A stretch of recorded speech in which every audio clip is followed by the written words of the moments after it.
A graça e a paz, sejam bem-vindas, sejam bem-vindos à Academia de Discípulos Rio de Vida. Tem o selo, do Ministério Internacional Rio de Vida e é uma responsabilidade da Rio de Vida Church, na cidade de João Pessoa, Paraíba. Eu sou o pastor Alexandro Rocha e vocês notaram aí, vinheta nova, um presente ali maravilhoso do nosso pastor Jazi. Muito obrigado, meu irmão. Uma coisa abençoadora. Eu achei lindo por demais. E aí, estão prontos aí para o nosso próximo encontro? Agora chegamos ao nosso quinto encontro. Demorou um pouquinho, mas chegamos, né? Vamos aí passar para o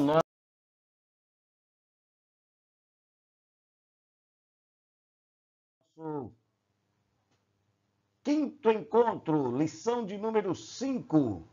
Tem por título Identifique-se. É uma lição bastante proveitosa, vamos aprender bastante mesmo sobre o batismo nas águas. A nossa lição ela está baseada no livro de Atos, capítulo 2, verso de número 41, e diz: os que aceitaram a mensagem foram batizados, e naquele dia houve um acréscimo de cerca de 3.000 pessoas. Está aqui a nossa quinta lição. Estamos encerrando o nosso primeiro ciclo, vem mais 2 ciclos de 5 lições.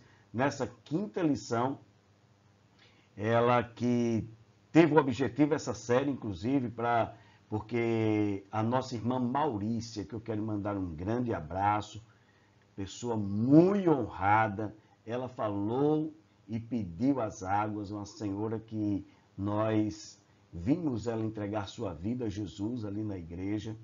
Ela já tem aí mais de 80 anos de idade, uma coisa maravilhosa.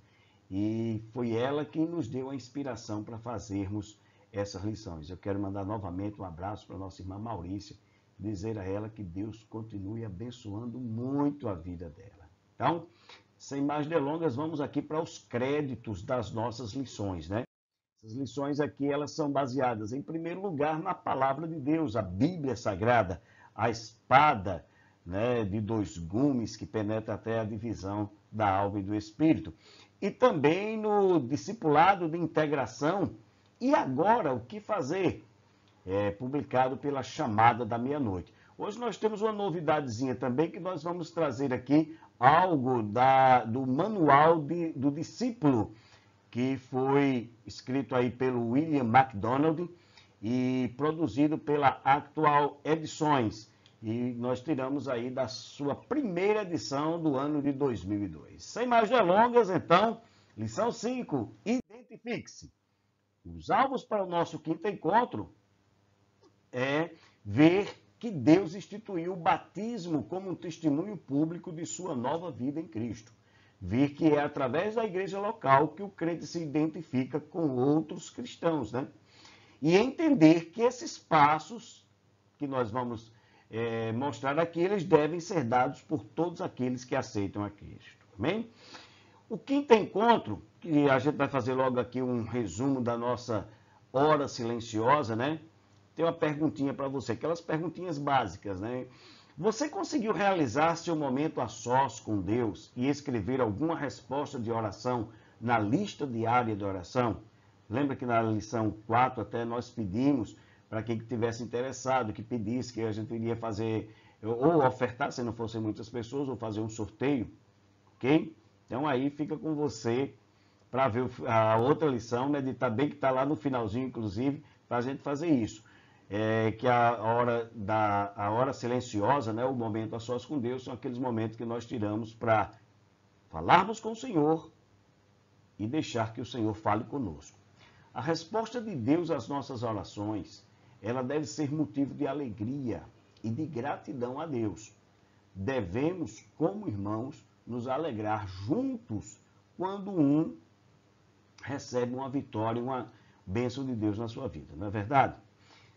E eu quero te dizer uma coisa, se até o momento você tem orado e não obteve resposta, não desista.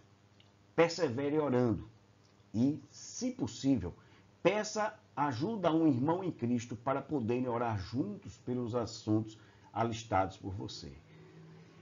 Em companhia também ajuda. Porque quando nós temos assim uma vida diária com Deus, de oração, de comunhão com Deus, nós sempre temos algum testemunho para contar. E eu tenho testemunho nessa lição aqui para contar.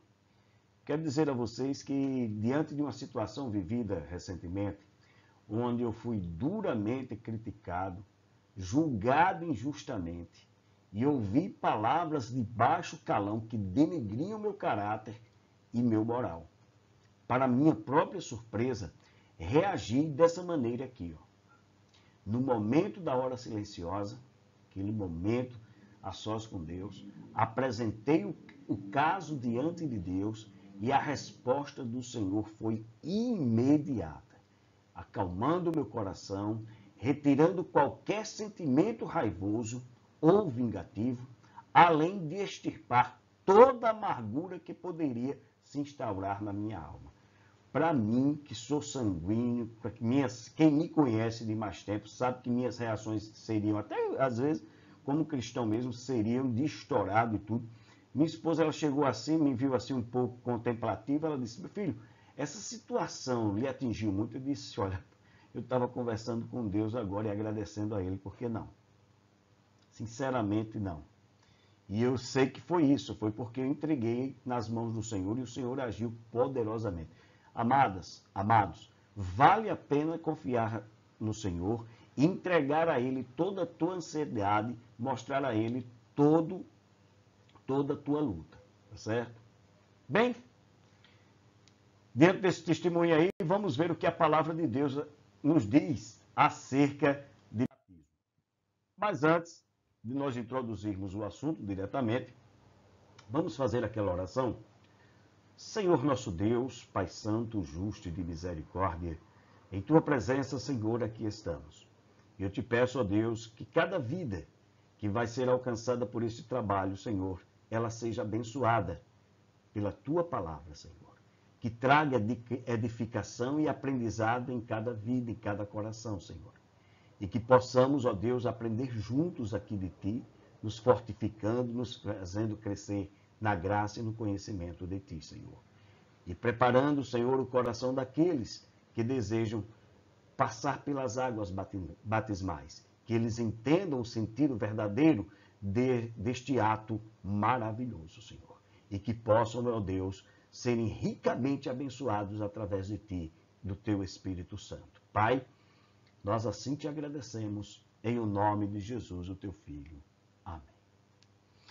É importante enfatizar durante este encontro aqui que o batismo é um testemunho público da decisão que a pessoa faz ao lado de Cristo. Não tem nada a ver com tornar-se crente, receber a Cristo ou se tornar membro do seu corpo. Se assim fosse, essa seria uma obra da nossa parte acrescentada ao feito de Jesus na cruz. Olha o que diz o apóstolo São Paulo na carta aos Efésios, capítulo 2, versos 8 e 9. Pois vocês são salvos pela graça, por meio da fé, e isto não vem de vocês, é dom de Deus. Não por obras, para que ninguém se glorie. O batismo em águas é simplesmente um passo de obediência à ordenança do Senhor Jesus Cristo. E essa ordenança que está contida lá no Evangelho de Mateus, capítulo 28, versos 19 e 20. Portanto, vão e façam discípulos de todas as nações, batizando-os em nome do Pai, do Filho e do Espírito Santo, ensinando-os a obedecer a tudo que eu lhes ordenei, e eu estarei sempre com vocês até os fins dos tempos. Então você vê aí que é uma ordenança de Cristo, passou para seus apóstolos e vem até nós como discípulos dele até os dias de hoje. Questão: para que serve o batismo em nossos dias? Nos dias atuais, nos dias modernos? Você precisa entender que muitas das vezes precisamos mostrar alguma forma de identidade. Por exemplo, a certidão de nascimento, o CPF, o registro de nascimento, que é a nossa RG, ou outro documento para nos identificar como pessoas. Se um crente ele é obediente ao Senhor, ele vai querer se identificar abertamente com Deus e com o povo de Deus. Não é verdade? Então, essa é uma das muitas decisões de obediência que o cristão vai ter que tomar durante a vida. Se não for batizado, está sendo desobediente. Se ele não falar de Cristo, também será desobediente. Isso nós vimos nos textos passados que lemos agora há pouco, né? E então, chegou a hora de você se identificar abertamente com Cristo. Estamos falando aí de quem deseja passar pelas águas batismais.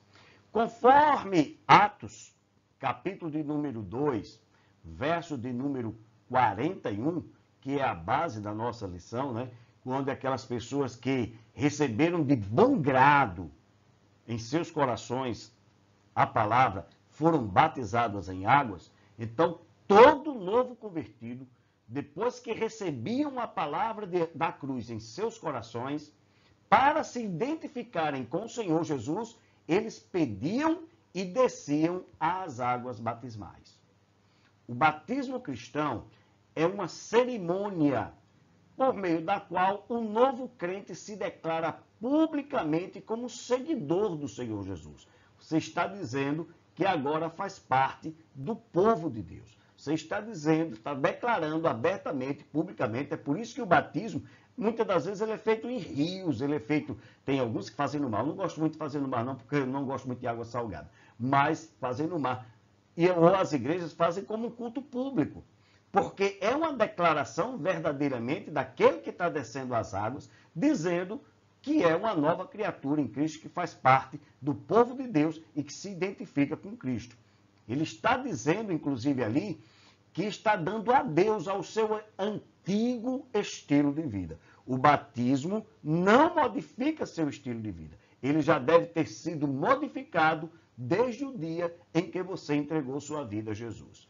Metaforicamente, o cristão com o batismo nas águas, ele está testificando que morreu com Cristo, que foi enterrado com Cristo e que ressuscitou para andar uma nova vida com Cristo. Está agora em novidade de vida.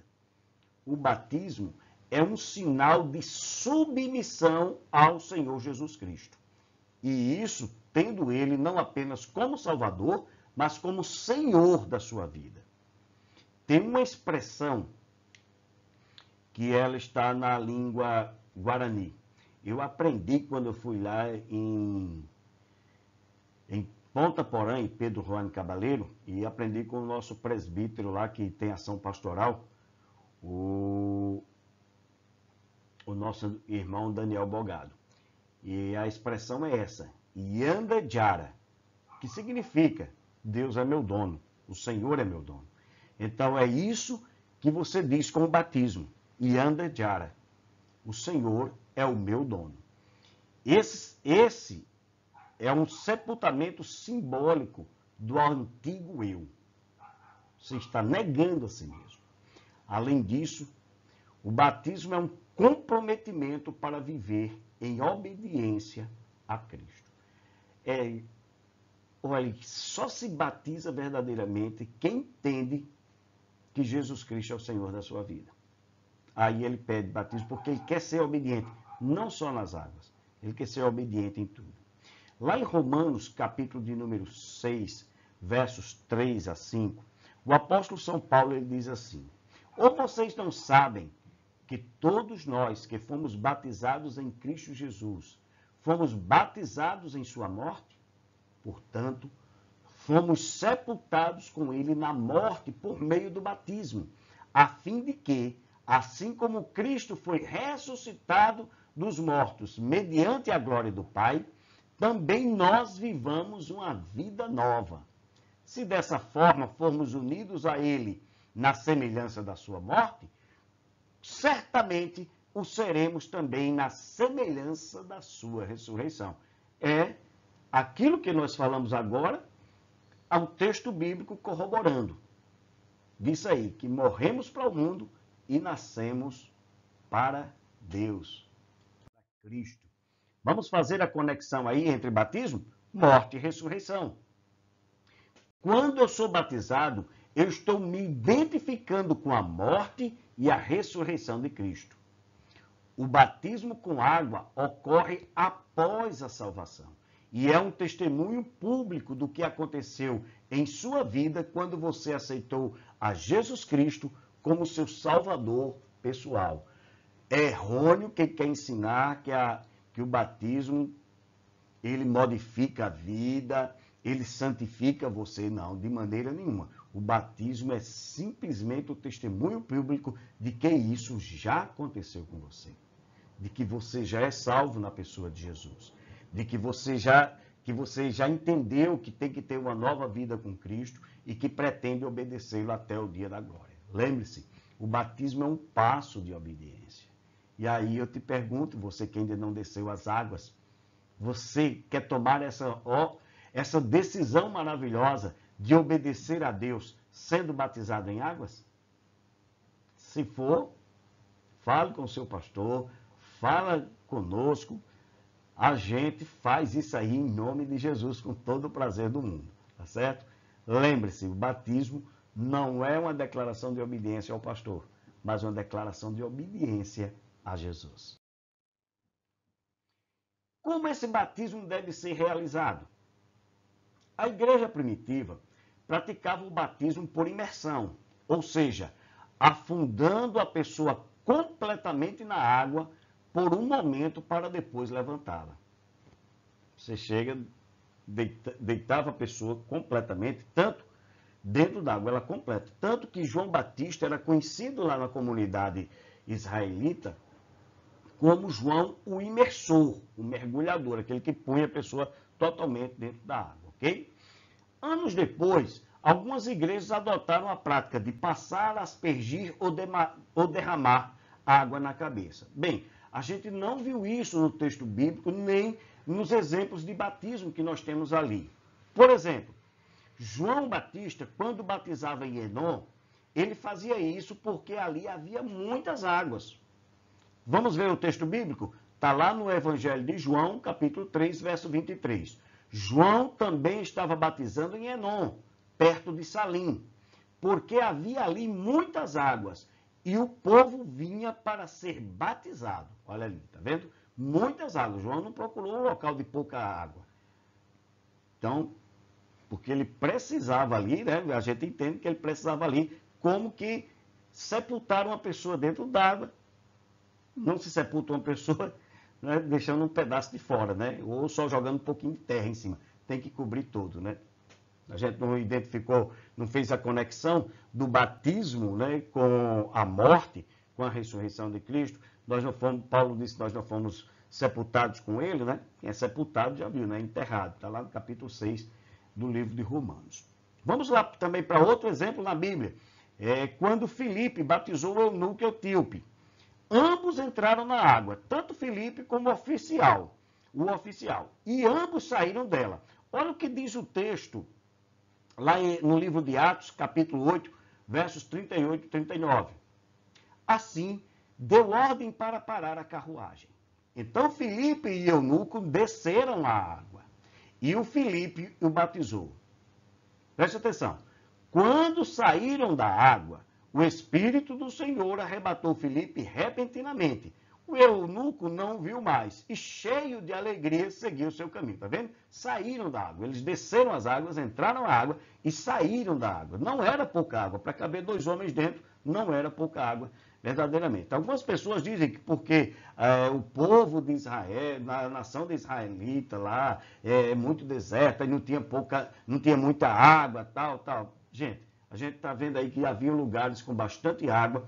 João Batista procurou esses locais, Enom era um desses locais e ele batizava muito ali porque havia muitas águas. Nós vemos aí que Filipe, junto com o eunuco da rainha Candace, ele entrou na água, não ficou de fora, né? Hoje tem gente que, Deus eterno, hoje tem gente que para batizar, meu pai, fica até fora d'água. Eu não quero entrar nessa questão não. Vamos lá, né? Então aqui a gente entende o quê? Que somente a imersão, colocar a pessoa totalmente dentro d'água, ilustra o verdadeiro significado do batismo: o sepultamento do velho homem e a ressurreição da nova pessoa em Cristo, como Paulo descreveu em Romanos 6, capítulo 6, verso 4. Somente a imersão simboliza a verdade de sermos unidos na semelhança da morte de Cristo. Romanos capítulo 6, verso 5. É quem nos diz isso aí também. Ok? Está entendendo até agora? Mas vamos para uma questão aqui que é muito importante. Bebês devem ser batizados? Você pode procurar e vai ser em vão essa procura. Não há referência ao batismo infantil nas Escrituras. A Bíblia, ela não fala disso, ela se omite quanto a esse assunto. E tem alguns rituais nas igrejas que chegam até dizer que o batismo torna os bebês membros de Cristo, herdeiros do reino de Deus, retiram eles como se fossem pagãos. Olha, não. A pessoa só deixa de ser pagão quando ela tem entendimento e abandona a sua vida de idolatria e entrega a sua vida a Cristo, certo? Para se tornar membro do corpo de Cristo, a pessoa tem que reconhecer que é pecador e receber a Cristo como Senhor e Salvador da sua vida, tá certo? Então a gente tem que, e herdeiro de Deus são aqueles que perseverarem com o Senhor até o final. Não tem jeito de tiverem seus nomes escritos no livro da vida. Não é o batismo quem vai fazer isso, não. Por isso que não se batiza crianças, tá certo? Não se leva bebê para ser batizado. O costume em Israel, onde a gente tem que tirar alguns exemplos de costume, era apresentar a criança com 8 dias à igreja, apresentar lá ao templo, fazer a consagração da criança. Quando o menino já estava de um certo entendimento, fazia 13 anos mais ou menos aí de idade, fazia seu bar mitzvah, que era uma declaração à lei, e o batismo veio com João Batista. E aí a gente vai ver o exemplo de Jesus, que foi se batizado em quase 30 anos de idade. Quando ele chegou lá, e olha que Jesus não precisava ser batizado. Quando você vê João Batista batizando ali em Enon, quando as pessoas viram batizar, João Batista tinha inclusive um discurso muito duro que não era dirigido às crianças. Não eram as crianças que estavam indo se batizar. Quem estava se batizar eram adultos. Tanto que João chegava e dizia, olha, raça de víboras, quem vos ensinou a fugir da ira futura? Então, era um discurso muito duro, direcionado aos adultos que o procuravam para ser batizados. Então, verdadeiramente, esse ensinamento é antibíblico. E, além de tudo, vai uma negação do verdadeiro evangelho. E é também refutado isso aí, quem batiza criança, com a vida subsequente que muitas pessoas têm depois que são batizadas nas igrejas como criança, tudo, e crescem ali e se tornam os piores seres humanos possíveis. Então, a própria prática aí diz que não é o batismo que vai transformar a pessoa, que vai fazer isso. Você deve conhecer alguém, né, que é batizado desde criança e a vida é um horror, né? Não for o batismo, não é o batismo que vai transformar a vida, não, tá certo? É por isso que a gente não faz batismo, porque a gente segue a Bíblia aí no sentido de que ela nunca mandou. Aí você pode dizer, mas ela nunca proibiu, mas nós temos elementos para entender tranquilamente que o batismo, por ser uma declaração de submissão a Cristo e um reconhecimento de que Ele é o Senhor de sua vida, criança não vai ter entendimento para fazer isso. Só quem tem entendimento são as pessoas adultas com um entendimento espiritual correto, ok?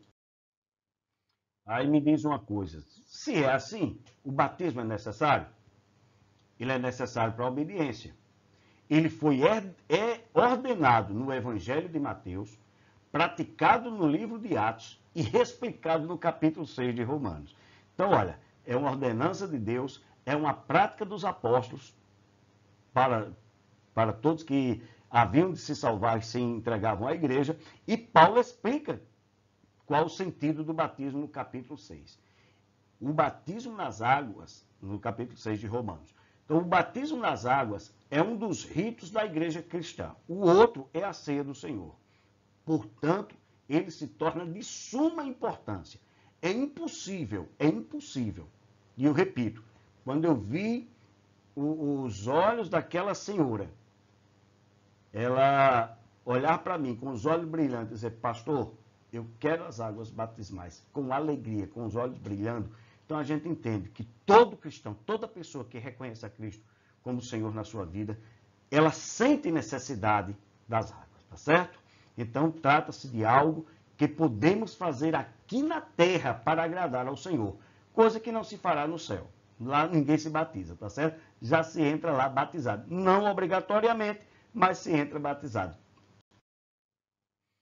Olha, tem uma coisa que a gente precisa, mais uma vez, deixar bem enfatizado. Não é necessário ser batizado para a salvação. Você não é salvo porque foi batizado.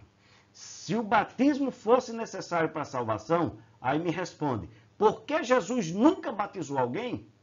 E eu digo, está na Bíblia. Lá no Evangelho de João, capítulo 4, verso 1 e 2, e diz assim o texto, os fariseus ouviram falar que Jesus estava fazendo e batizando mais discípulos do que João, embora não fosse Jesus quem batizasse, mas seus discípulos. Você acha que se fosse algo importante para a salvação, ou que dependesse de ser salvo para isso, você acha que Jesus não teria feito? Está dizendo aqui o texto que Jesus nunca batizou ninguém. Outra questão, por que Paulo se alegrou por ter batizado apenas alguns? Você acha que um apóstolo como Paulo, se ele soubesse que o batismo salvasse ou fosse tão importante quanto aceitar, receber a Cristo na sua vida e para a pessoa ser salva, você acha que ele não queria ter batizados muito mais?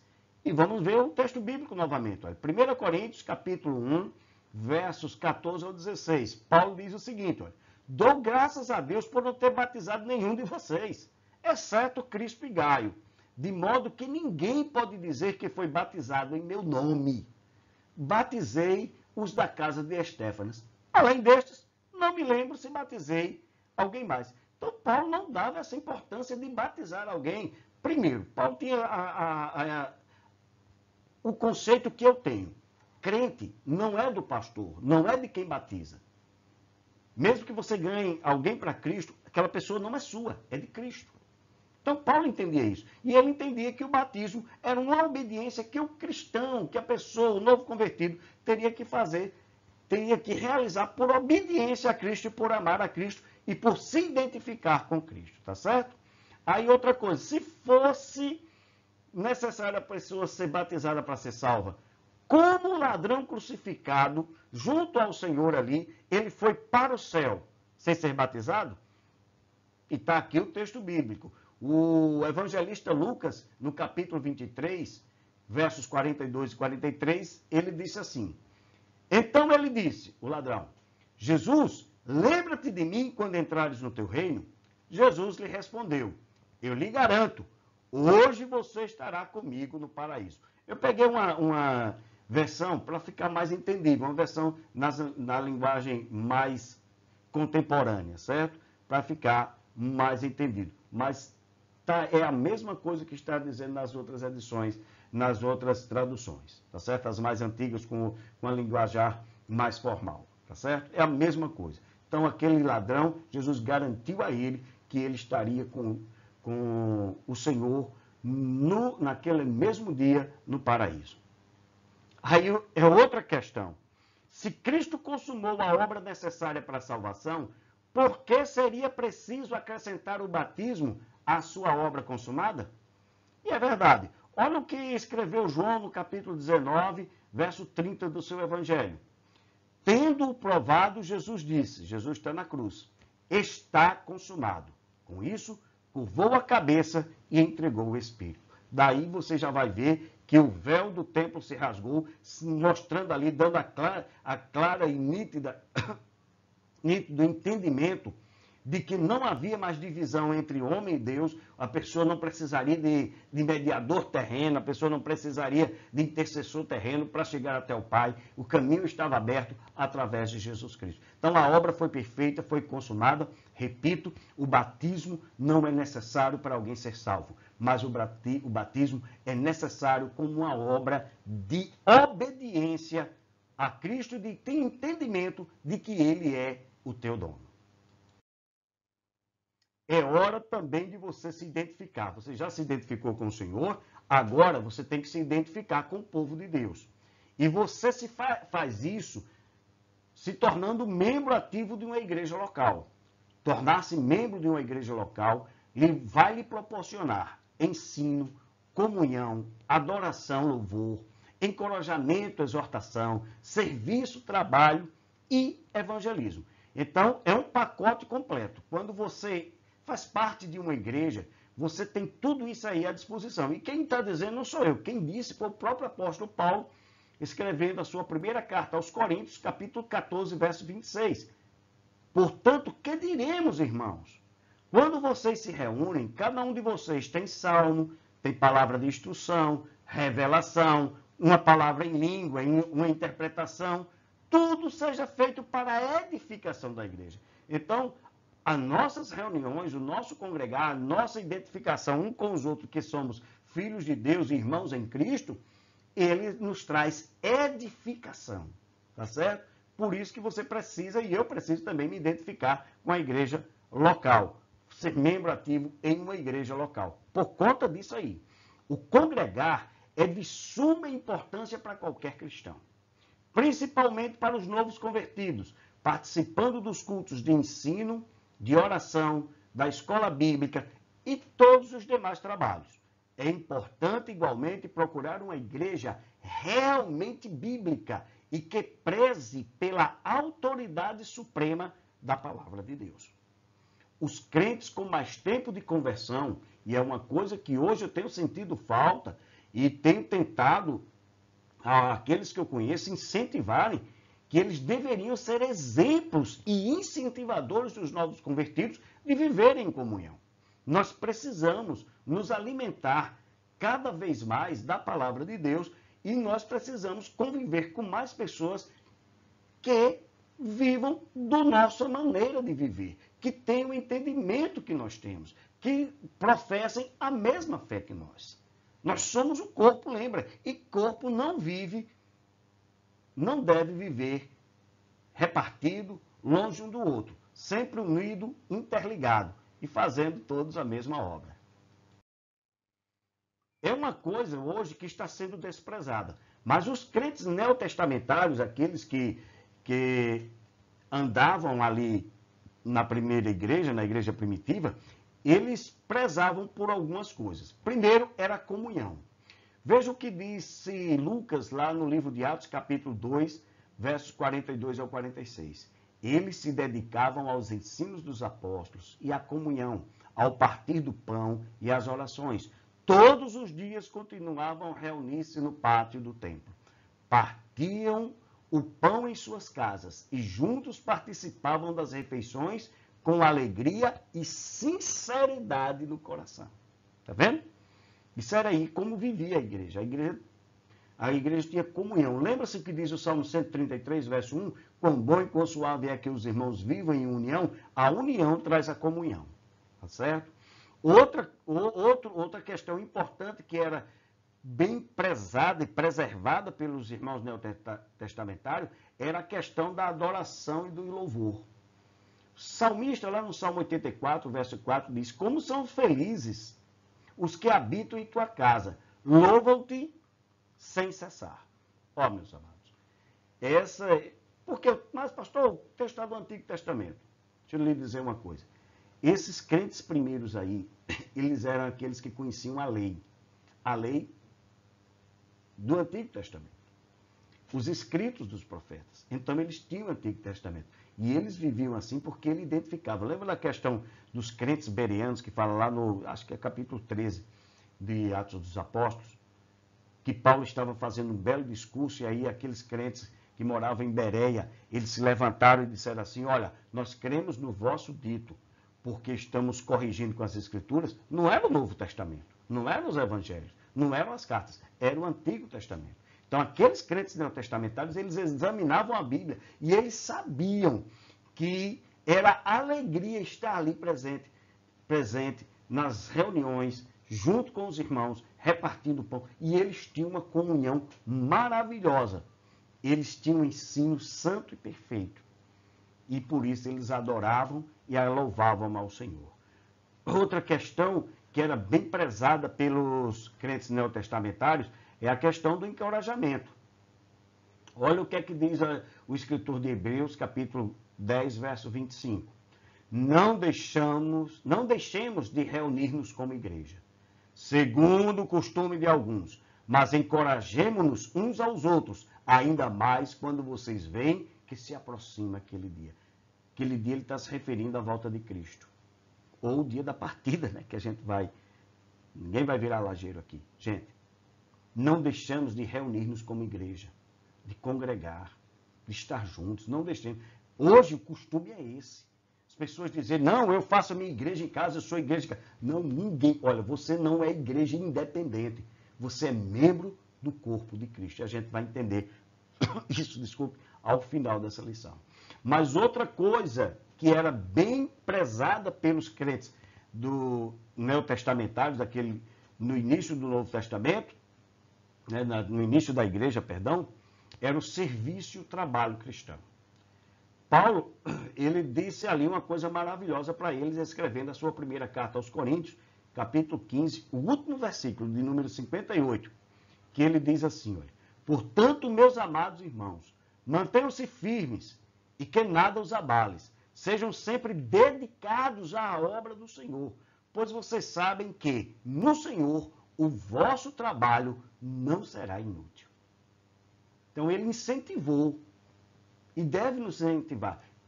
Nós, amados, nós precisamos trabalhar para o reino, não para nós mesmos. Muitas das vezes, tudo que a gente quer fazer, Senhor, se eu vou para a igreja, o que é que eu vou receber? Senhor, se eu estou orando, o que é para eu receber alguma coisa? Se eu estou jejuando, é para receber alguma coisa. Se eu estou entregando uma oferta na igreja ou um dízimo, é para eu receber, para eu plantar. Como é que diz? Eu plantar para eu fazer minha colheita. É tudo em benefício de si.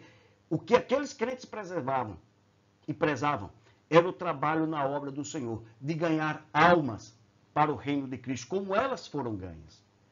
De tirar as pessoas do poder das trevas e trazê-las para a luz. E é esse trabalho que a gente tem que incentivar, principalmente os nossos novos convertidos. Mas como eu vou incentivar se eu não me dou exemplo como tal? Pense nisso. Outra questão aí que vem dentro do trabalho, e é para mim, a tarefa principal da igreja aqui, que era prezada, preservada, incentivada e feita pelos crentes neotestamentários, era o evangelismo. Lá no Evangelho de Lucas, capítulo 9, verso 6, Lucas escreveu assim: assim eles saíram e foram pelos povoados, pregando o evangelho e fazendo curas por toda parte. Eles eram comissionados de Cristo. E os comissionados de Cristo... Mas, pastor, isso aí foi antes de Jesus até morrer. É verdade. Mas quando ele ressurgiu, está lá no capítulo 16, verso 15 do livro de Marcos. Desculpem. Do Evangelho de Marcos. Ele diz assim, ide por todo o mundo e pregai o evangelho. Na comissão lá de Mateus 28, também está a mesma coisa. Tá certo? Então, prezem por isso. Comunhão, ensino, adoração, louvor, encorajamento, serviço, trabalho, evangelismo. Porque é isso que faz o crente em Jesus.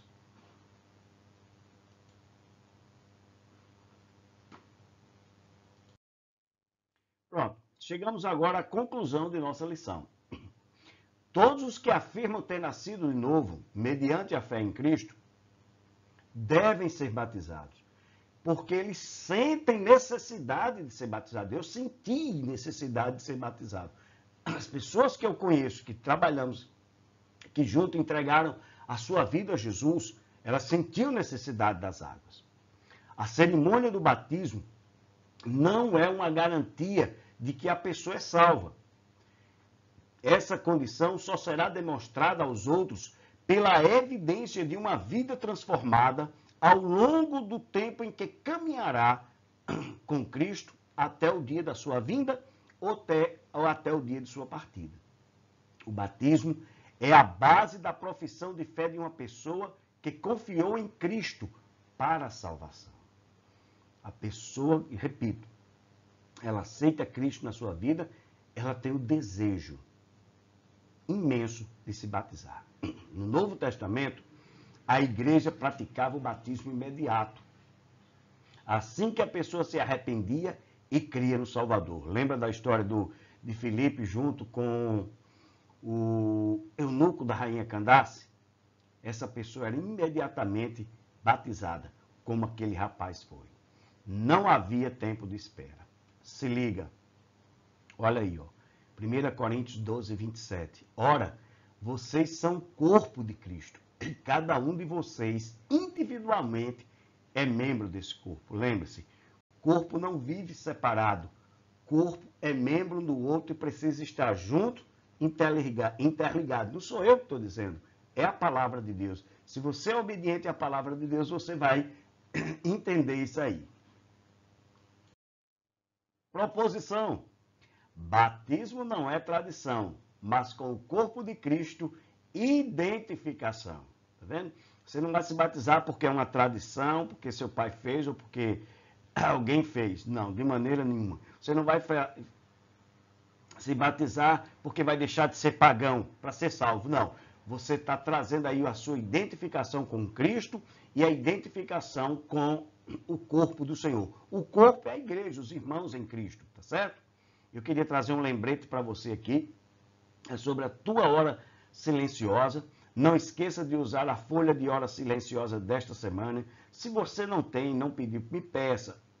Eu esqueci de colocar nossos contatos aqui, mas nas outras lições, no final, você tem o nosso e-mail, você tem o nosso Instagram, você pode passar no direct pedindo a folha da hora silenciosa. Faça como um diário. Anote os seus pedidos e suas respostas de oração, porque, olha, quem luta, vence. E quem termina uma guerra, vai começar outra. E você vai precisar lembrar daqueles momentos em que o Senhor te ajudou e que o Senhor te abençoou, que o Senhor te fortificou. E outra coisa, você vai precisar para os outros momentos de luta, né? Ou também para ajudar alguém que está passando com uma luta parecida com a tua. Você mostrar a ela que o Senhor não te abandonou, nem abandona essas pessoas. Amém? Faça isso. Não despreze. Faça isso de uma forma tremenda. E com o teu testemunho no início, realmente o Senhor me deu vitória. Tem outros tantos, é porque a gente pegou o mais recente, tá certo? Vamos orar encerrando? Senhor nosso Deus, Pai Santo, justo e de misericórdia, muito obrigado, Senhor, por este momento, Senhor, que ficamos aqui. Temos certeza, ó Pai, que aprendemos na Tua palavra, Senhor, que nos fortifiquemos, Senhor, na Tua presença, ó Pai, e crescemos no Teu conhecimento. Deus eterno, abençoa cada vida, em nome de Jesus, o Teu Filho. Amém. A paz do Senhor a todas e a todos.